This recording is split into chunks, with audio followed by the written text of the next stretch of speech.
Hello dear student, welcome to the किरोसा nursing academy. तो next part number third, normally हम basically जो GNM आपका मॉडल पेपर के बारे में डिस्कस कर रहे थे, तो काफी चीजें हमने यहाँ पे डिस्कस की है ना। तो हम पार्ट नंबर थर्ड के अंदर आते हैं कि और इसको एंडिंग पोर्शन पे है ना लाते हैं। जैसे कि अपन बात कर रहे हैं आउटलाइन के हिसाब से अगर अपन बात करते हैं हमने क्या क्या डिस्कस कर रखा है।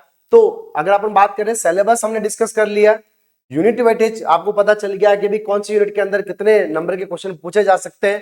कंसाइज सिलेबस कि भाई आपको किस टाइप से जो सिलेबस है आपको क्या करना है, कंसाइज करना है, जिसके अंदर मैंने आपको बताया है कि भी आपको common cause, common symptoms, common diagnosis वगैरह, कॉमन मेडिकल मैनेजमेंट वगैरह आपको किस तरीके से याद करना है। नेक्स्ट अपन सेशन स्टार्ट करेंगे है ना। Session number 4 number paper pattern. तो पेपर पैटर्न ऑलमोस्ट काफी स्टूडेंट को पता होता है कि किस टाइप से पेपर आता है, किस टाइप से क्वेश्चन पूछे जाते हैं। तो मैंने बेसिकली आपका 2021 का एक पेपर मॉडल इसके अंदर ऐड कर रखा। तो बेसिक कुछ क्वेश्चन है वो हम इसके अंदर डिस्कस करने वाले हैं। उसके बारे में बात करेंगे नेक्स्ट कि भाई टाइप्स ऑफ क्वेश्चन, कि किस किस टाइप के आपसे क्वेश्चन पूछे जाते हैं। देखो मॉडल पेपर के अंदर देखेंगे, उसके अलावा भी मैं आपको बताऊंगा कि भाई आपको डिफरेंट डिफरेंट जो अप्लाइड क्वेश्चन पूछे जाते हैं वो आपको किस तरीके से लिखना है ना।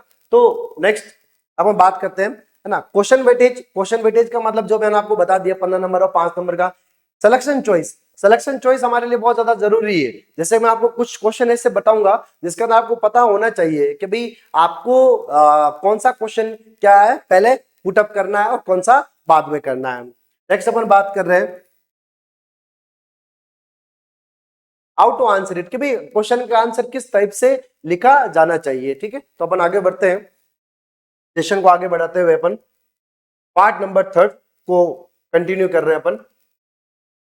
तो पेपर पैटर्न ऑलमोस्ट आप काफी स्टूडेंट को पता होता है कि बेसिकली 75 मार्क्स का पेपर आता है एमएसएन फर्स्ट, और एमएसएन सेकंड का आता है 75 का, जिसके अंदर आपको ईच पेपर के अंदर 38 मार्क्स आपको क्या करने होते हैं, गेन करने होते हैं, और बोथ पेपर आपको क्या करने होते हैं, पास करने होते हैं। इफ अगर आपका एमएसएन फर्स्ट पेपर अगर क्लियर हो चुका है और एमएसएन सेकंड क्लियर नहीं हुआ, तो नेक्स्ट टाइम आप जब भी सप्लीमेंट्री एग्जाम देंगे तो आपको दोनों पेपर के आंसर क्या है वहां पे देने पड़ेंगे। तो आई होप कि आप जो मैं आपको स्ट्रेटेजी बता रहा हूं उस स्ट्रेटेजी के हिसाब से अगर आप चलेंगे है ना, क्योंकि देखो एमएसएन है तो फर्स्ट और सेकंड एक ही, लेकिन होता क्या है कि बस वो सिलेबस ज्यादा होने की वजह से उसको क्या कर रखा है, दो भागों में क्या कर रखा है, डिवाइड कर रखा है, एमएसएन फर्स्ट और एमएसएन सेकंड के अंदर। लेकिन जो क्वेश्चन पूछने का तरीका है वो ऑलमोस्ट क्या रहता है, सिमिलर ही रहता है। ठीक है, तो उसमें कोई डरने वाली बात नहीं होती है। अब नेक्स्ट अपन बात करते हैं पेपर पैटर्न की। तो पेपर पैटर्न के अंदर आपको पता हो कि सेक्शन ए के अंदर 4 सेगमेंट होते हैं है ना। क्वेश्चन नंबर 1 है, question number 2, question number 3, question number 4। ठीक है, इसके अंदर क्या आता है आपको पता है, मल्टीपल चॉइस क्वेश्चन है।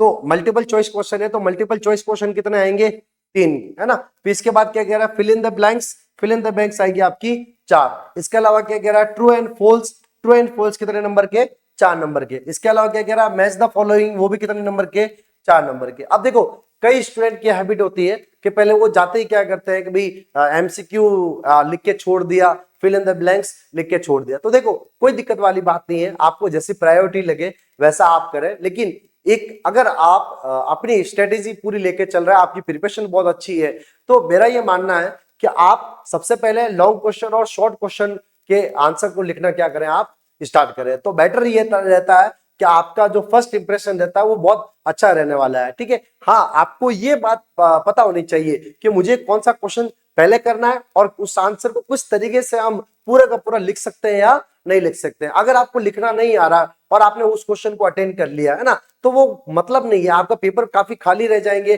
और आपका प्रेजेंटेशन क्या हो जाएगा, यहाँ पे खराब हो जाएगा। ठीक है, तो आपको इस चीज का क्या करना है, थोड़ा सा ध्यान रखना है। हाँ अगर आप लिख के छोड़ रहे हैं, जैसे कि अगर अपन बात करते हैं फर्स्ट सेक्शन की, अगर मान लो आप लिख के छोड़ रहे हैं कि भाई फर्स्ट क्वेश्चन आपने लिख लिया या आंसर नंबर लिख के छोड़ दिया, तो आपको पता होना चाहिए कि भाई हाँ ये आंसर रिमेनिंग मेरे को लिखना बाकी है। ठीक है, नेक्स्ट जैसे कि अपन बात करते हैं क्वेश्चन नंबर के, वर्ल्ड हेल्थ ऑर्गेनाइजेशन सेलिब्रेट कब किया जाता है, 7 April. Which of the following fat soluble, तो फैट सॉल्युबल विटामिन क्या होते हैं, सारे के सारे होते हैं। ठीक है, नेक्स्ट अपन बात करते हैं headquarter of the WHO, it is the sorry Geneva, क्या है, जेनेवा। नेक्स्ट अपन बात करते हैं नेक्स्ट क्या कह रहा है, फिल इन द ब्लैंक्स। तो आपके सामने चार अलग अलग टाइप्स की क्या यहाँ पे फिल इन द ब्लैंक्स दे रखी है। तो देखो कई बार स्टूडेंट की एक चीज गलती होती है कि वो क्या करते हैं डायरेक्ट, जैसे कि हमने bleeding from the nose is called is the epistaxis. क्या है इसका आंसर, एपिस्टेक्सिस। तो कई स्टूडेंट क्या कर लेते हैं, खाली एपिस्टेक्सिस लिख के छोड़ दिया। नहीं, आपको इस तरीके से बिल्कुल भी नहीं करना है। आप पूरा का पूरा आंसर लिखे, ज्यादा से ज्यादा आपको 1 सेकेंड ही तो लगेगा ना, तो आप आंसर को पूरा लिखे और जो भी आपका फिलिंग ब्लैंक्स है उसके अंदर आपको क्या है आंसर पुट अप करना है एपिस्टेक्सिस। उससे क्या आपका प्रेजेंटेशन थोड़ा सा क्या होता है इफेक्टिव होता है, ठीक है, ताकि एग्जामिनर को नंबर देने में कोई भी परेशानी नहीं होती है। जैसे कई स्टूडेंट होते हैं, कई स्टूडेंट ऐसे होते हैं जैसे कि मान लो आपको एमसीक्यू दे रखा है, तो वो क्या करते हैं, जैसे कि मान लो एमसीक्यू एक एक का ए, नहीं बिल्कुल ऐसा बिल्कुल भी नहीं करना आपको। अगर आप ऐसे लिख रहे हो फर्स्ट का ए, तो आप वहां पे उसका आंसर लिख लो, तो वो सबसे बेटर है आपके लिए, है ना। तो आंसर जैसे कि आपने लिखा क्या है 7 अप्रैल, तो वो लिखा हुआ जो है वो आपका अच्छा रहेगा, आपका प्रेजेंटेशन अच्छा रहेगा, ठीक है, तो वहां पे कोई प्रॉब्लम नहीं होगी, ठीक है। नेक्स्ट अपन आगे बात करते हैं, ये हो गया आपका क्या है फिल इन द ब्लैंक्स चार, और यहाँ पे क्या हो गया ट्रू एंड फॉल्स। तो कई स्टूडेंट की आदत होती है कि डायरेक्ट आपको लिख दिया true false true false true false. देखो आपको अगर इस टाइप का क्वेश्चन दे रखा है तो देखो इतनी सी तो आधी तो लाइन दे रखी है ना, तो उसपे लिखने में क्या जाता है आपको, तो आप क्या करोगे अपने आंसर कॉपी के अंदर पूरा का पूरा लिखोगे यहाँ पे Fowler position is used to given enema, ठीक है। अब इसके अंदर क्या पूछ रहा है वो ट्रू एंड फॉल्स है, तो आंसर क्या है अपना यहाँ पे फॉल्स, ठीक है। तो इसके अंदर आपको इस तरीके की क्या है स्ट्रेटेजी है ना फॉलो करनी है। तो ये आपका पहला आंसर हुआ। तो आपको क्या करना पूरा का पूरा लिखना, उसके आगे क्या लिखना आपको फॉल्स। अब आप चाहे तो आप इसको क्या कर दें ब्रैकेट के अंदर डाल दें, ठीक है, तो वो और भी थोड़ा सा क्या होगा आपको इफेक्टिव नजर आएगा। फिर आप क्या करें एक लाइन छोड़ दें, एक लाइन छोड़ने के बाद में सेकंड वाला आप क्या करें आंसर है ना अटेम्प्ट करें। तो इस टाइप से आपको क्या करना है आंसर पुट अप करना है। नेक्स्ट अपन बात कर रहे हैं कॉलम ए और कॉलम बी, जिसके अंदर आपको क्या करना है मैच द फॉलोइंग करना है। तो मैच द फॉलोइंग के अंदर कई स्टूडेंट क्या करते हैं कि भाई बच्चों की तरह जैसे थर्ड और फोर्थ क्लास के अंदर होता है ना कि भाई आपने ऐसे ऐसे कर दिया, ठीक है, जैसे कई बार ऐसा होता है ऐसे कर दिया, इस टाइप से आपको बिल्कुल भी नहीं करना है। ये आप जीएनएम के स्टूडेंट है एक प्रोफेशनल कोर्स कर रहे हैं, है ना, तो आपको इस चीज का पता होना चाहिए कि भाई आपको क्या करना है अपना प्रेजेंटेशन काफी इफेक्टिव दिखाना है। जैसे कि अगर अपन बात कर रहे हैं कि भाई क्या कह रहा है ट्यूबरक्लोसिस है, तो ट्यूबरक्लोसिस के अंदर क्या चीज यहाँ पे कनेक्ट हो रही है डॉट्स, ठीक है। बस आपको इस तरीके से आपको क्या करना है, इस तरीके से आपको एरो बना के उसको बताना, तो काफी इफेक्टिव यहाँ पे क्या है आपको देखने को मिलता है, ठीक है। नेक्स्ट अपन बात कर रहे हैं जैसे कि अपन बात कर रहे हैं डायबिटीज ग्लूकोज है, तो आपको इस तरीके से क्या करना है एरो बनाना है। तो प्रेजेंटेशन हमारे लिए मस्ट है, हमारे लिए प्रेजेंटेशन सबसे ज्यादा मस्ट होता है ना। तो प्रेजेंटेशन के बारे में बात करेंगे कि भाई आपको आंसर लिखने का तरीका क्या क्या है और किस टाइप से आपको स्ट्रेटेजी फॉलो करनी होती है। नेक्स्ट अपन बात करते हैं हाँ, फिर उसके बाद में क्या कर रहा है सेक्शन बी। देखो सेक्शन ए के अंदर हमने बात की थी MCQ fill in the blanks है, मैच द फॉलोइंग है और ट्रू एंड फॉल्स है। नेक्स्ट अपन बात कर रहे हैं शॉर्ट आंसर, ठीक है। तो आप वहां पे आंसर जब लिखोगे तो आपको कॉपी के अंदर ऐसे लिखना है short short answer B, short answer B, B का कोई भी आप क्वेश्चन अटेंड कर रहे हैं है ना, भाई फर्स्ट क्वेश्चन अटेंड कर रहे हैं तो फर्स्ट क्वेश्चन, ठीक है। अब इस पे भी आपको पता होना चाहिए कि इसके अंदर ये लिखा हुआ देखो कि अटेम्प्ट एनी 5 क्वेश्चन, मतलब आपको कोई भी 5 क्वेश्चन ही क्या करने हैं अटेम्प्ट करने हैं। अच्छा कई बार ऐसा भी हो सकता है कि भाई कोई भी क्वेश्चन है जैसे कि 4th number question are compulsory, मतलब 6 क्वेश्चन में से है ना, यहाँ पे 6 क्वेश्चन दे रखे हैं, ठीक है, उसमें से जैसे कि इसमें मैंने 4 लिखा, आप इसको थोड़ा सा करेक्ट कर लीजिए। 8वां नंबर का जो क्वेश्चन है वो आपको कंपलसरी करना ही है, बाकी आप रिमेनिंग कोई भी क्या कर सकते हो यहाँ पे 4 कर सकते हो, ठीक है ना। टोटल क्वेश्चन कितने बोले 5 क्वेश्चन करने, कितने में से 6 क्वेश्चन में से, ठीक है। और उसमें से आपको अगर मान लो ऐसा बोला जाता है कि भाई 8वां नंबर क्वेश्चन है पर्टिकुलर, वो आपको करना कंपलसरी, तो मतलब वो तो आपको करना ही है। अब वो भले आ रहा हो या भले नहीं आ रहा हो तो आपको करना है। आप ऐसे नहीं कि मान लो आपको वो नहीं आ रहा तो आप रिमेनिंग क्या कर ले 5 कर ले, ऐसा बिल्कुल नहीं होगा। और आपको पता है कि भाई ईच क्वेश्चन के मार्क्स दे रखे हैं, है ना। जैसे हमने सेक्शन नंबर 1 के अंदर बात की थी कि भाई ईच क्वेश्चन के 1 मार्क्स है, यहाँ पे ईच क्वेश्चन के कितने मार्क्स है, यहाँ पे 6 मार्क्स है। तो 6 मार्क्स के अकॉर्डिंग आपको पता होना चाहिए कि भाई ये जो क्वेश्चन है 6 मार्क्स का है, तो हमें कितना कंटेंट हमें वहां पे लिखना है, ठीक है। नेक्स्ट अपन बात कर रहे हैं जैसे कि अगर ये क्वेश्चन है अब ये क्वेश्चन के अंदर जैसे कि आपको मान के चले कि लगभग एक पेज तो आपको यहाँ पे क्या करना है, कवर तो करना ही पड़ेगा, ठीक है। नेक्स्ट अगर बात करें जैसे कि अब इसके अंदर जो कंटेंट है, right, step of hand washing, तो हैंड वॉशिंग के अंदर स्टेप के अंदर इतना ज्यादा लिखने की जरूरत नहीं पड़ती है, लेकिन फिर भी आपको क्या करना पड़ेगा, यहाँ पे लेवलिंग डायग्राम बनाना पड़ेगा या ट्रिक लिख के किसी भी तरीके से एक पेज को तो कवर करना ही पड़ेगा, तब जाके आपके यहाँ पे 6 मार्क्स आपको मिलेंगे। नेक्स्ट क्या कह रहा है, जैसे कि क्वेश्चन बात कर लेते हैं अपन रूल ऑफ 9, ठीक है। तो रूल ऑफ 9 अपन किसके अंदर इस्तेमाल करते हैं, बर्न वाले पेशेंट के अंदर इस्तेमाल करते हैं। किसके अंदर, बर्न वाले पेशेंट के अंदर, कि भाई बर्न वाले पेशेंट के अंदर रूल ऑफ 9 क्या होता है, तो आपको क्या करना है, वहां पे डायग्राम बनाना है रूल ऑफ 9 के अकॉर्डिंग, और आपको उसके अंदर परसेंटेज बताने पड़ेंगे। तो डायग्राम मस्ट है वहां पे, और वहां पे परसेंटेज भी आपको बताने जरूरी है। और ये रूल ऑफ 9 बर्न के अंदर इस्तेमाल क्यों होता है, कि हम फ्लूइड मैनेजमेंट करते हैं, है ना, कि आपको कितना फ्लूइड आपको पेशेंट को क्या करना है, प्रोवाइड करना है अकॉर्डिंग टू द TBCA, मतलब टोटल बॉडी सरफेस एरिया, क्या उस पेशेंट का कितना टोटल बॉडी सरफेस एरिया क्या हो रखा है, बर्न हो रखा है, उसके अकॉर्डिंग आपको क्या देना होता है, फ्लूइड देना होता है, ठीक है। तो ये चीज आपको पता होनी चाहिए। तो इसके अंदर ऑलमोस्ट आप मान के चलो 1 से लगभग 1.5 पेज आपका फिल हो जाएगा। तो आपको ये पता होना चाहिए कि भाई इतने मार्क्स का क्वेश्चन है और इतने वर्ड्स अपने को क्या है वहां पे मेंशन करने, या फिर पेज आपको पता होने चाहिए। देखो वर्ड्स तो लिखे हुए हैं कि भाई 100 से 120 वर्ड्स लिखने हैं, लेकिन कई बार स्टूडेंट कंफ्यूज हो जाता है, तो मैं आपको बता रहा हूं ना कि 1 से लगभग 1.5 पेज आपको क्या करना है, वहां पे फिल करने होते हैं। उसी तरीके से दे रखा है, देखो right the about the pain management, pain management के लिए क्या करोगे, पेन मैनेजमेंट के लिए अपन क्या करेंगे, पेन किलर मेडिकेशन है, एनेल्जेसिक्स वगैरह प्रोवाइड करवाएंगे, साइकोलॉजिकल थेरेपी करेंगे, डाइवर्जन थेरेपी अगर प्रोवाइड करवाएंगे, ठीक है, एरोमा थेरेपी देंगे, म्यूजिक थेरेपी प्रोवाइड करवाएंगे। तो बेसिक चीजें तो आपको पता होनी चाहिए, तभी आप आंसर को क्या कर सकते हैं, वहां पे पुट अप कर सकते हैं। तो इस टाइप से क्वेश्चन पूछे गए, write about the diabetes mellitus, write about the HIV AIDS वगैरह, और इसके अलावा राइट अबाउट द कैटरेक्ट वगैरह। तो ये सारे के सारे किसके अंदर आते हैं, शॉर्ट क्वेश्चन के अंदर आते हैं, सेक्शन बी के अंदर। नेक्स्ट अपन बात करते हैं long question, section number C, है ना। तो ऑलमोस्ट काफी स्टूडेंट को पता है कि भाई इस टाइप के किस टाइप के क्वेश्चन पूछे जाते हैं। तो कई बार ऐसा होता है, अब जैसे इसके अंदर देखो सबसे स्पेसिफिक पॉइंट क्या दे रखा है, अटेम्प्ट एनी टू, मतलब आपको सिर्फ और सिर्फ कितने क्वेश्चन अटेंड करने हैं, 2 ही क्वेश्चन अटेंड करने हैं, और ईच क्वेश्चन कितने मार्क्स का है, 15 मार्क्स का। तो 15 मार्क्स का है, इसका मतलब ये हुआ कि आपको क्या करना है, जो पेज फिल करने हैं वो ज्यादा ही करने होंगे।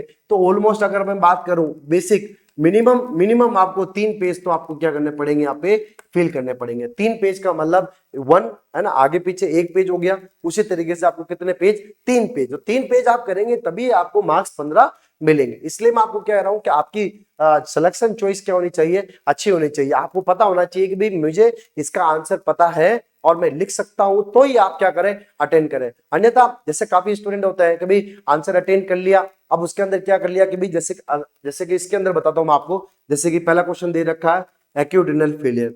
अब एक्यूट रीनल फेलियर की डेफिनेशन लिखनी है, तो 2 नंबर की डेफिनेशन है बस।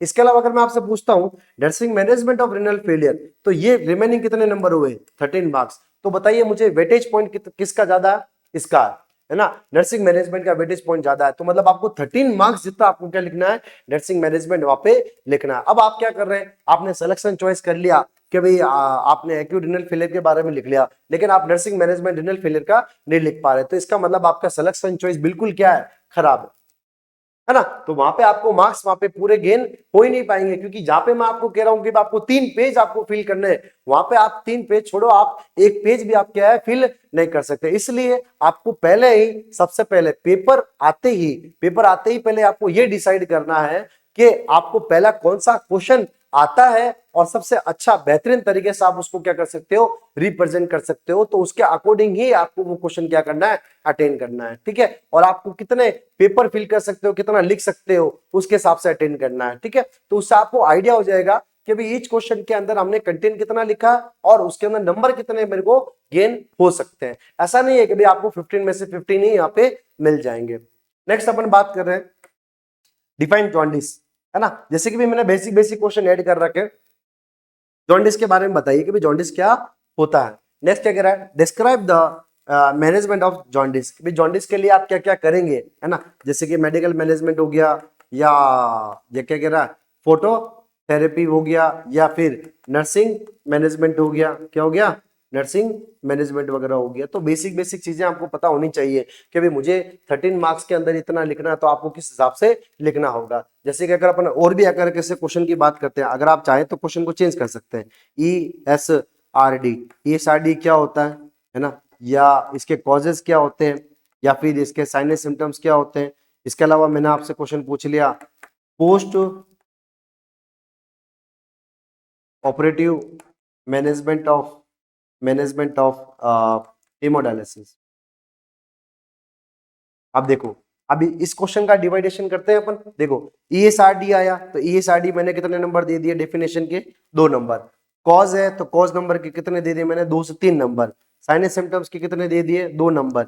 अब पीछे क्या बचा, post operative management of the hemodialysis. अब बताओ 15 में से 6 माइनस कर दो आप, है ना, तो रिमेनिंग कितने रहे, 9 नंबर। इसका मतलब ये जो आपका आंसर लिखना है आपको post operative management of hemodialysis, इसमें कितने नंबर के आपको आंसर पुटअप करना पड़ेगा, 9 मार्क्स का। तो 9 मार्क्स का आपको पुटअप करना, तो मान के चले आप एवरेज लगभग आप मान के चले 1.5 पेज से आपको 2 पेज आपको क्या करने वहां पे कवर करने पड़ेंगे, तब आपको 9 मार्क्स वहां पे आपको पूरे के पूरे गेन होंगे। भाई देखो ऐसा है कि आप जो क्वेश्चन सेलेक्ट कर रहे हैं ना, आप जो भी क्वेश्चन सेलेक्ट करें कि मुझे इसका आंसर लिखना है, तो आपको पता होना चाहिए कि मुझे आंसर कितना लिखना है, कितना आंसर वहां पे पुटअप करना होगा। ठीक है, तो ये हो गया आपका लॉन्ग क्वेश्चन।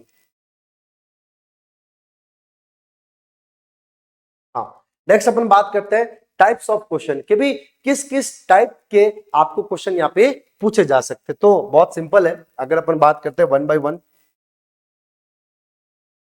तो वन बाय वन अगर अपन बात कर रहे हैं, एक तो आपसे क्वेश्चन पूछा गया है वेरी शॉर्ट, जो 2 मार्क्स का।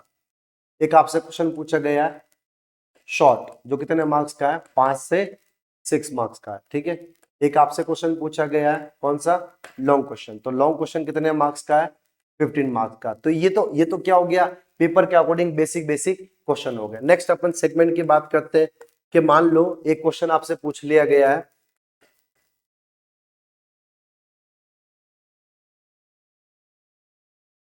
Pre operative and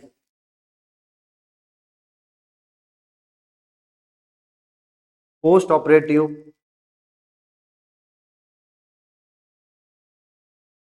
management of, कोई भी आपको मैंने यहाँ पे क्या दे दी है, डिजीज कंडीशन दे दी है। ठीक है, उसका आपको क्या लिखना है, प्री ऑपरेटिव और पोस्ट ऑपरेटिव मैनेजमेंट लिखना है ना। ये क्वेश्चन नंबर 4, मतलब इस टाइप का क्वेश्चन आपसे पूछा जा सकता है। Next,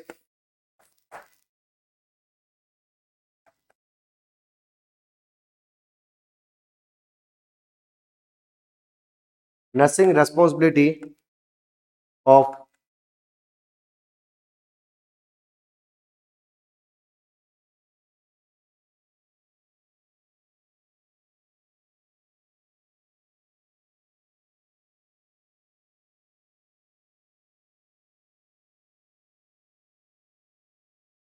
HIV ads patient.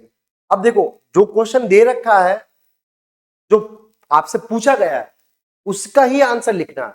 अगर मैंने आपसे पूछा है प्री ऑपरेटिव और पोस्ट ऑपरेटिव मैनेजमेंट ऑफ, मान लो मैंने डिजीज ना देके यहां मैंने आपसे पूछ लिया COPD, है ना, सॉरी, जैसे कि मान लो मैंने आपसे पूछ लिया यहाँ पे कैटरेक्ट सर्जरी, है ना, कैटरेक्ट की कोई भी मैंने आपको सर्जरी के बारे में पूछ लिया। ठीक है, तो इसका मतलब आपको कैटरेक्ट के बारे में नहीं बताना है कि कैटरेक्ट क्या होता है, कॉज क्या होते हैं, डेफिनेशन क्या होती है ना, वो चीज नहीं बतानी है। वो आपको क्या बतानी है वहां पे, सिर्फ ये बताना है कि pre operative post operative management क्या होगा। अगर अपन चाहे तो क्वेश्चन को और भी चेंज कर सकते हैं। मान लो मैंने आपसे यहाँ पूछ लिया कि रिनल स्टोन के अंदर, है ना, जो आप उसके अंदर जो स्टोन को क्या करोगे, आप रिमूव करोगे, है ना, तो इसको अपन इसको अपन क्या बोलते हैं, परकुटेनियस नेफ्रोस्टोमी ना। तो उसके अंदर अपन क्या करेंगे, स्टोन को क्या कर देंगे, अपन बाहर निकाल देंगे। तो मतलब आपको पर्टिकुलर कोई भी डिजीज का प्री ऑपरेटिव और पोस्ट ऑपरेटिव मैनेजमेंट लिखना है। फिर क्या कह रहा है, क्वेश्चन नंबर 6 पढ़े आप, nursing responsibility of the HIV ads patient. तो मतलब आपको ये नहीं बताना है कि HIV एड्स क्या होता है ना, डेफिनेशन क्या होती है, कॉज क्या होते हैं, सिम्टम्स क्या होते हैं, नहीं, आपको सिर्फ ये बताना है कि नर्स का क्या रोल रहेगा, है ना। तो ये चीज आपको क्या होनी चाहिए, पता होनी चाहिए। Next,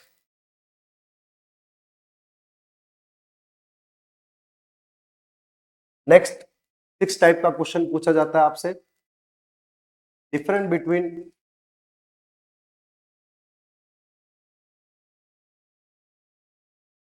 hyperthyroidism versus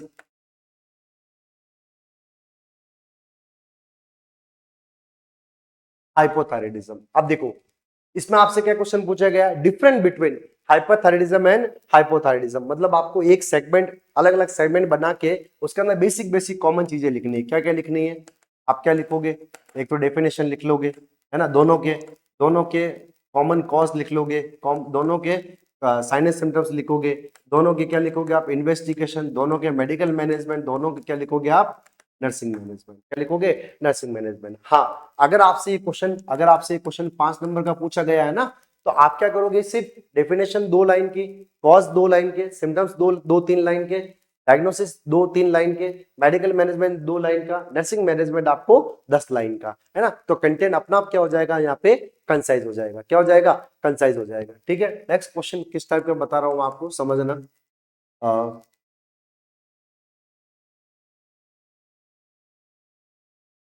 define asthma, describe the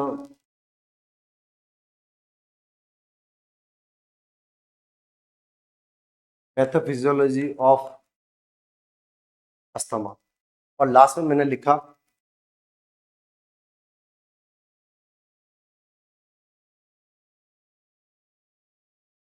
draw the nursing care plan of asthma. इसका मतलब देखो सबसे स्पेसिफिक पॉइंट क्या है यहाँ पे, नर्सिंग केयर प्लान।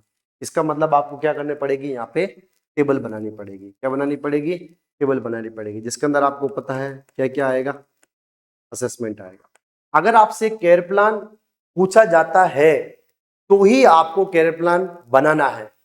अगर मैं आपको यहाँ पे क्वेश्चन लिखता नर्सिंग मैनेजमेंट, देखो 2 डिफरेंट है, जो बेसिक है, काफी स्टूडेंट को नहीं पता होता है, वो मैं वापस बता रहा हूं, नोटिस कर लेना आप। अगर आपसे क्वेश्चन पूछा जाता है कि नर्सिंग केयर प्लान और नर्सिंग मैनेजमेंट में क्या कॉमन डिफरेंट है, तो मैं बता रहा हूं कि नर्सिंग केयर प्लान अगर पूछा जाता है तो आपको इस टाइप की क्या बनानी है, टेबल बनानी है। मिनिमम टेबल आपको बनानी है 3, और मैक्सिमम टेबल बनानी है कितनी, 5।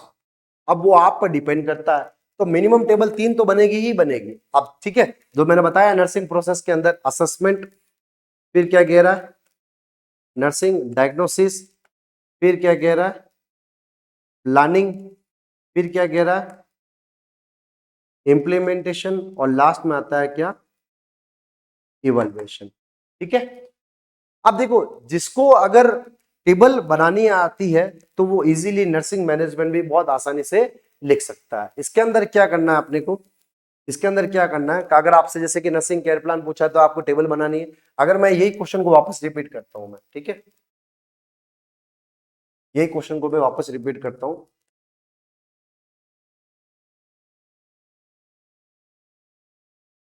Nursing management of asthma. ठीक है, नर्सिंग मैनेजमेंट है ना, तो उस टेबल में से आपको क्या क्या लेना है, आप उस टेबल में से क्या लोगे, नर्सिंग डायग्नोसिस, गोल या फिर प्लानिंग, और लास्ट में क्या आएगा,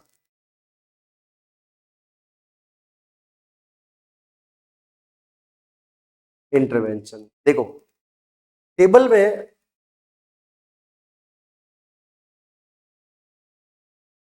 में क्या है, 5 कंपोनेंट थे, assessment, nursing diagnosis, planning, implementation, और लास्ट में क्या था, इवैल्यूएशन। तो ये कब बताना आपको, नर्सिंग केयर प्लान में।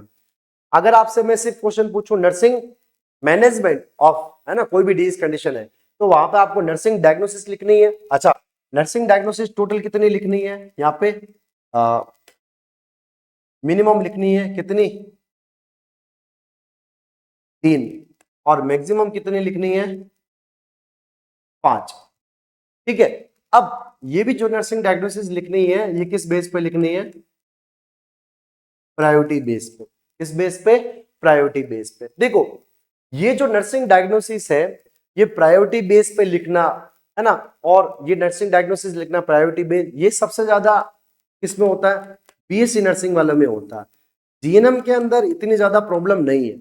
जीएनएम के अंदर हम बेसिकली नर्सिंग मैनेजमेंट को एक वन बाय वन जो लाइनर है ना, पॉइंट टू पॉइंट है, उसके अकॉर्डिंग भी अपन नर्सिंग मैनेजमेंट लिख सकते हैं, तो कोई दिक्कत वाली बात नहीं है। लेकिन एज अ बीएससी नर्सिंग है तो उसके अंदर अपने को प्रायोरिटी बेस पे अपने को वहां पे नर्सिंग डायग्नोसिस लिखना बहुत ज्यादा क्या होगा? जरूरी होगा। तो क्या इस चीज को अपन को थोड़ा सा क्या करना है? नोट करके चलना है। नेक्स्ट क्या कह रहा है? जैसे कि एक नर्सिंग डायग्नोसिस है तो उसका एक गोल हुआ।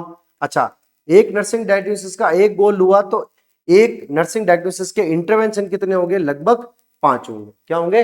5 होंगे। जैसे कि अगर मैं बात करूं एक एग्जांपल के थ्रू, बात करता हूं कि किसी पर्सन को क्या है, हाइपरथर्मिया है। क्या है? हाइपरथर्मिया, मतलब बॉडी का टेम्परेचर क्या हो गया है? बढ़ चुका है। तो ये नर्सिंग डायग्नोसिस हो गया इसके अंदर, है ना। प्लानिंग क्या है कि भाई बॉडी का टेम्परेचर को क्या करना? मेंटेन करना। इंटरवेंशन मतलब आप क्या करोगे? नर्स का क्या रोल रहेगा? तो देखो इसमें कम से कम 5 पॉइंट आएंगे। तो 5 पॉइंट क्या आएंगे? जैसे कि आपने क्या कर दिया? कोल्ड स्पंजिंग कर दी आपने, एंटी पायरेटिक दे दी आपने, वाइटल साइन के अंदर टेम्परेचर को हर 2 से 4 घंटे के अंदर चेक किया।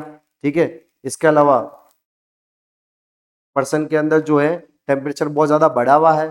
ठीक है, तो आप बेसिकली एनवायरनमेंट को क्लीन, है ना, वेंटिलेशन वगैरह क्लीन रखोगे या एसी वगैरह इस्तेमाल करोगे ताकि बॉडी का टेम्परेचर थोड़ा सा क्या है? बना हुआ रहे। तो मेन ये इंटरवेंशन आ गए। तो इसका मतलब क्या हुआ? समझना, इसका मतलब ये हुआ कि तीन अगर मैं 3 नर्सिंग डायग्नोसिस लिख रहा हूं, मैं 3 नर्सिंग डायग्नोसिस अगर मैं लिख रहा हूं तो उसके एक नर्सिंग डायग्नोसिस के 5 इंटरवेंशन है लगभग। तो टोटल 3 के कितने हुए? 15। मतलब 15 आपको क्या लिखने पड़ेंगे? यहाँ पे इंटरवेंशन लिखने पड़ेंगे।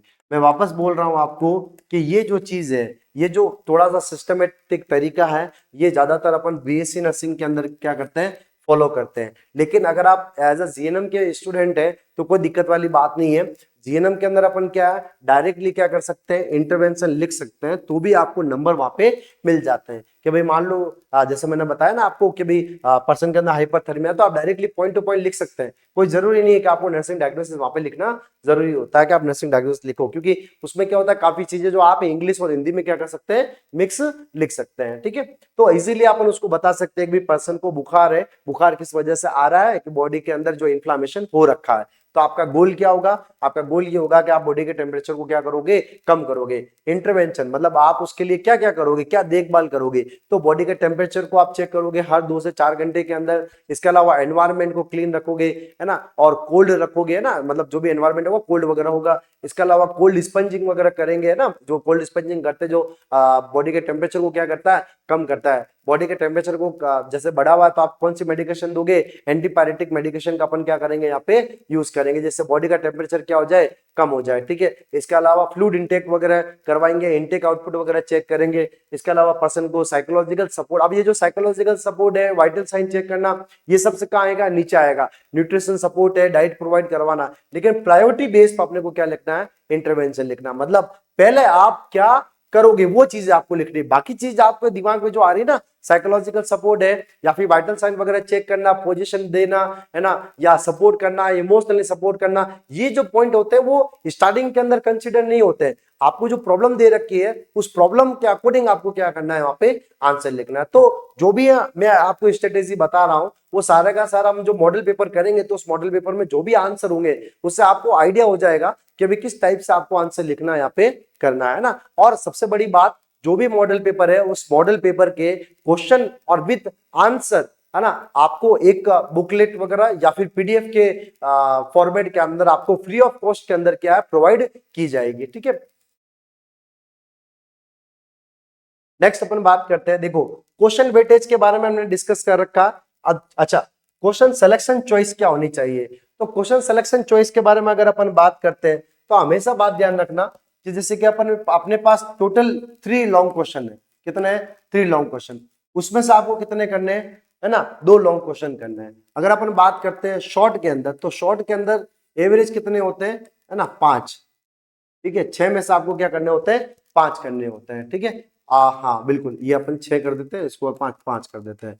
अब आपको पता है कि ये कितने मार्क्स का हो गया, 30 मार्क्स का। ठीक है, और ये कितने मार्क्स का हो गया, 25 मार्क्स का हो गया। क्या हो गया, 25 मार्क्स का हो गया। इसका मतलब ये हुआ कि इन दोनों का जो वेटेज है वो बहुत ज्यादा है ना, as compare to section number A. Section number A के अंदर तो क्या है कि भाई डिवाइड कर रखा है 2 नंबर, 3 नंबर, 4 नंबर, 4 नंबर, लेकिन सेक्शन नंबर बी और सेक्शन नंबर सी के अंदर वेटेज पॉइंट क्या है, ज्यादा है। तो इसके लिए आपको क्या करना है, आपको सोच समझ के, है ना, क्वेश्चन को अटेंड करना है कि भी मुझे कौन सा क्वेश्चन पहले आता है ना, मुझे पहला कौन सा करना चाहिए। तो एज पर प्रायोरिटी अगर मैं आपको कहूं कि आप सबसे पहले, आप भली दोनों में से कोई भी पहले कर ले, लेकिन आप क्या करें कि एक लॉन्ग क्वेश्चन तो आप, है ना, लगभग 40 मिनट के अंदर तो आप क्या कर लें, कंप्लीट कर लें।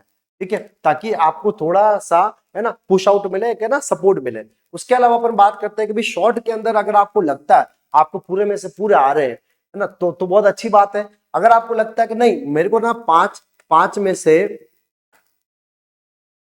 अगर आपको लगता है 5 में से मेरे को 3 आ रहे हैं, कितने आ रहे हैं, 3 आ रहे हैं, और रिमेनिंग मेरे को 2 थोड़े से क्या रहेंगे, मतलब, है ना, डगमग रहेगा 50-50, थोड़ा बहुत मैं लिख सकता हूं, थोड़ा बहुत नहीं लिख सकता। तो आप कोशिश करें कि 3 जो है वो पूरे के पूरे क्या करें, कंप्लीट करें। मतलब कंप्लीट करने का मतलब अच्छे से अच्छे लिखें। आप देखो, आप ऐसा सोचते हो मैं 5 में से 5 पूरे अच्छे लिखूं, ये तो पॉसिबल नहीं होगा। उसमें से कुछ क्वेश्चन क्या है आपके नॉर्मल होंगे, एवरेज होंगे, कुछ क्वेश्चन क्या होंगे, अच्छे होंगे। तो आप कोशिश करें कि जो क्वेश्चन अच्छे होने वाले हैं उसको अच्छा ही रखें, और जो आपको लगता है कि कुछ क्वेश्चन जो है रिमेनिंग, मेरे को लगता है कि 3 में से 2, 5 में से 2 जो रिमेनिंग है उसके अंदर मेरे को लगता है कि भाई थोड़ा बहुत मैं उसके अंदर कंटेंट लिख सकता हूं। तो आप बेटर है कि भाई आप उसके अंदर जो अपना टाइम है वो खराब ना करें, आप टाइमिंग को थोड़ा सा उसके साथ में क्या करके चले, मैनेज करके चले, तो ऑटोमेटिकली टाइमिंग के अकॉर्डिंग क्या कर सकते हैं, आप सिलेक्शन चॉइस कर सकते हैं। इसके अलावा मैंने आपको क्या बताया कि लॉन्ग क्वेश्चन के अंदर मैंने बताया कि पहले आप डिसाइड कर लें कि कौन सा सेगमेंट कितने नंबर का, जैसे कि 2 नंबर का, ये 5 नंबर का, ये 9 नंबर का, तो वेटेज किसका हुआ, है ना, 9 नंबर वाले का वेटेज ज्यादा हो गया। अब आप कहेंगे सर शॉर्ट में तो कोई वेटेज है ही नहीं, इसमें तो 5 नंबर का डायरेक्ट दे रखा है। तो मैंने आपको यही तो बात कह रहा हूं मैं आपको कि 5 में से आपको जो अच्छा आता है उसको बहुत अच्छे तरीके से लिखें आप। ठीक है, और जो नहीं आता आप उसको भले छोड़ दे, कोई दिक्कत नहीं है, या आप उसको थोड़ा बहुत भी लिखेंगे तो भी चलेगा, लेकिन जो अच्छा आ रहा है आप उसको अच्छे से अच्छे लिखे, ताकि आपको 6 में से लगभग 5 तो पूरे में से पूरे मिले। ठीक है ना, तो इस चीज का थोड़ा सा अपने को क्या करना है, ध्यान रखना है कि सिलेक्शन चॉइस आपकी क्या होनी चाहिए, अच्छी होनी चाहिए, तो आपका परफॉर्मेंस थोड़ा सा क्या रहेगा, अच्छा रहेगा। इसके अलावा,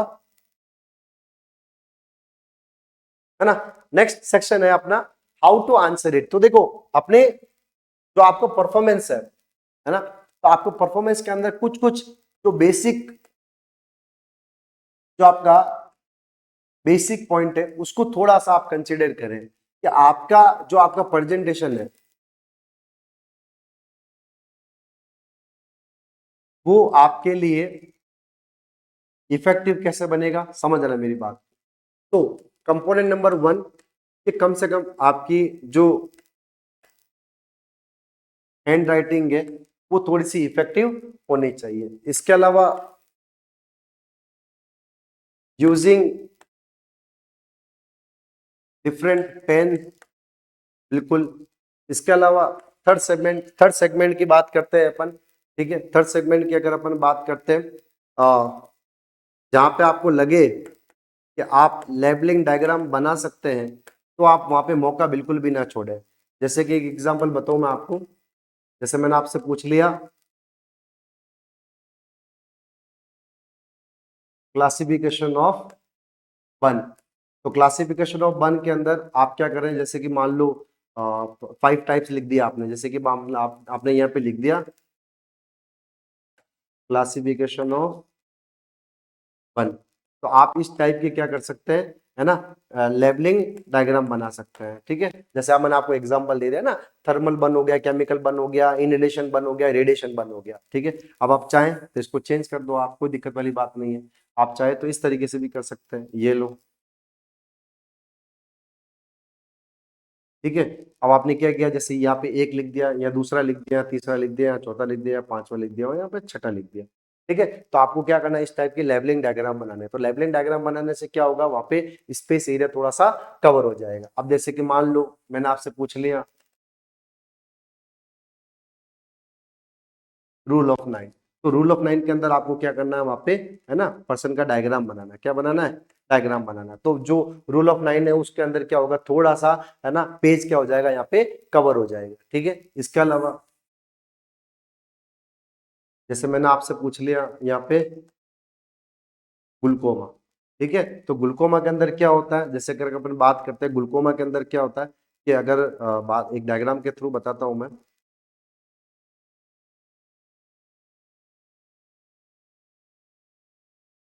अब क्या हो रहा है, जैसे कि भी आई चैम्बर है ना, तो ये आगे के चैम्बर के अंदर क्या होता है, फ्लूइड यहाँ पे इकट्ठा हो जाता है। तो यहाँ पे क्या होगा, इंट्राऑक्यूलर प्रेशर क्या हो जाएगा, बढ़ जाएगा। तो आपने क्या किया, डायग्राम के अनुसार बताया कि भाई ये जो कैनाल ऑफ स्लम होता है, जहाँ से फ्लूइड क्या होता है, बाहर नहीं आ पाता, तो अंदर जो है इंट्राऑक्यूलर प्रेशर बढ़ जाता है और फ्लूइड क्या हो जाता है, इकट्ठा हो जाता है। ठीक है।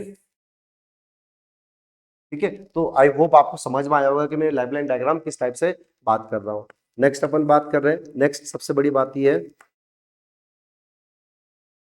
सिलेक्शन चॉइस, है ना, sorry,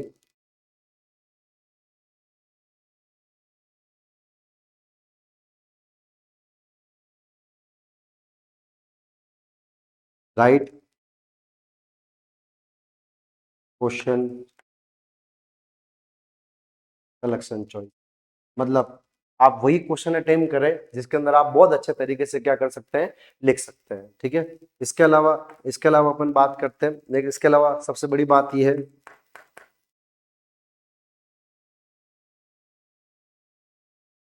time management, time management according to the question, कि भाई आप लॉन्ग क्वेश्चन कर रहे हैं या फिर शॉर्ट क्वेश्चन कर रहे हैं। तो जैसा आप क्वेश्चन कर रहे हैं उसके अकॉर्डिंग आपको क्या देना है, यहाँ पे टाइम देना है ना, आपको ज्यादा टाइम उसके अंदर नहीं देना, ये ध्यान रखना है अपने को। ठीक है। इसके अलावा इसके अलावा gap between line, not words, मतलब आपने कोई भी लाइन लिखी है ना, तो आप उसके अंदर एक एक लाइन का गैप दे सकते हैं। जैसे आपने एक पैराग्राफ लिख दिया, बर्न की डेफिनेशन लिखी, फिर उसके आप सेकंड नंबर आप लिख रहे हैं कॉज ऑफ बर्न, तो आप एक लाइन छोड़ दे, फिर हेडिंग लगाएं कॉज ऑफ बर्न, है ना, है ना। तो ये क्या कहना चाहता है कि गैप किसके बीच में होना चाहिए, पैराग्राफ के बीच में होना चाहिए, ना कि वर्ड्स के बीच में। जैसे काफी स्टूडेंट क्या करते हैं, जैसे कि मान लो मैंने यहाँ पे लिखा बर्न, फिर इतनी लाइन छोड़ देंगे इज द, तो ये आपको स्ट्रेटेजी बिल्कुल भी नहीं फॉलो करनी है ना। आप क्या करेंगे, साथ में ही लिखेंगे। हाँ, मैंने आपको क्या बोला कि भाई आप वन बाय वन एक एक पैराग्राफ अगर आपने लिख दिया है, तो पैराग्राफ लिखने के बाद में आप एक लाइन क्या कर सकते हैं, वहां पे छोड़ सकते हैं। तो इजीली उसके अंदर क्या हो जाएगा, आपकी काफी डिटेल वहां पे ऐड हो जाएगी। ठीक है। इसके अलावा अपन बात करते हैं 7 नंबर पॉइंट के अंदर सबसे इंपॉर्टेंट चीज है यहाँ पे, हाँ,